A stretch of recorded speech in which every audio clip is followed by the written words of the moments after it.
Hey guys, Michael J. Crawford here, and welcome to day 15 of our 40-day fast. Today we're going to be reading from the Gospel of John, chapter 10, verse 40, through chapter 11, verse 27. So he departed again to cross the Jordan to a place where John had been baptizing earlier, and he remained there. Many came to him and said, "John never did a sign, but everything John said about this man was true," and many believed him there. Now a man was sick, Lazarus from Bethany, the village of Mary and her sister Martha. Mary was the one who anointed the Lord with fragrant oil and wiped his feet with her hair, and it was her brother Lazarus who was sick.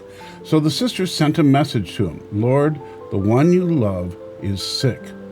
When Jesus heard it, he said, "This sickness will not end in death, but it is for the glory of God, so that the Son of Man may be glorified through it." Now Jesus loved Martha, her sister, and Lazarus.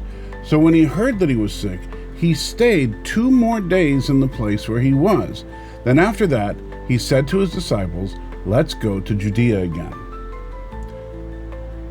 "Rabbi," the disciples told him, "just now the Jews tried to stone you, and you're going there again?" "Aren't there 12 hours in a day?" Jesus answered. "If anyone walks during the day, he doesn't stumble because he sees the light of this world. If anyone walks during the night, he does stumble because the light is not in him." He said this, and then he told them, "Our friend Lazarus has fallen asleep, but I'm on my way to wake him up."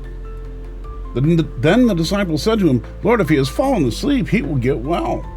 Jesus, however, was speaking about his death, but they thought he was speaking about natural sleep. So Jesus then told them plainly, "Lazarus has died.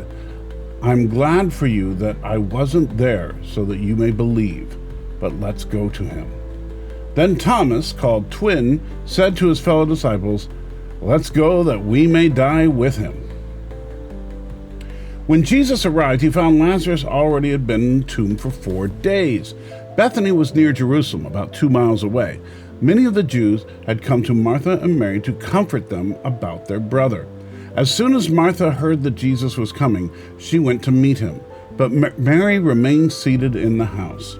Then Martha said to Jesus, "Lord, if you had been there, my brother wouldn't have died.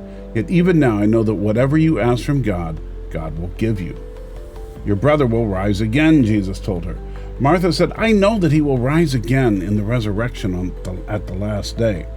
Jesus said to her, "I am the resurrection and the life. The one who believes in me, even if he dies, will live. Everyone who lives and believes in me will never die. Do you believe this?" "Yes, Lord," she told him. "I believe you are the Messiah, the Son of God, who comes into the world." We have seen earlier in the experience of the blind man that God can use disabilities and hardships for his own glory. But can he and does he do the same with even death? The death of ones we love? The death of the ones he loves?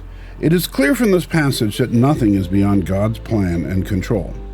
Martha, understandably filled with grief, confronts Jesus, saying, "Lord, if you had been here, my brother wouldn't have died." She, like many of us, struggles to understand why Jesus did not intervene sooner and prevent Lazarus' death. However, Jesus responds with a promise, "Your brother will rise again."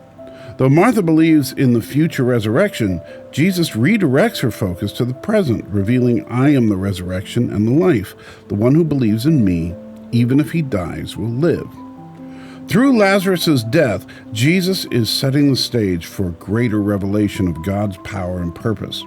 Lazarus' illness and death were not meaningless. They were part of a divine plan to display God's glory and strengthen the faith of those who witnessed what is about to happen. Jesus even said earlier, "This sickness will not end in death, but is for the glory of God, so that the Son of God may be glorified through it." In this story, we learn that God often allows suffering not as punishment or neglect, but as a means to grow our faith. While it's natural to question why hardship comes, Jesus shows that in our darkest moments, he is present, ready to reveal himself in ways that deepen our beliefs in him. When faced with pain or loss, we are invited to trust in God's greater plan. Just as Jesus turned the situation of death into a testimony of life, he uses our struggles to draw us closer to him, to strengthen our faith, and to reveal his glory. Trust that your suffering has purpose and can lead to greater revelation of God's love and power. Begin praying with Psalm 119, verse 71. It was good for me to be afflicted, so that I could learn your statutes.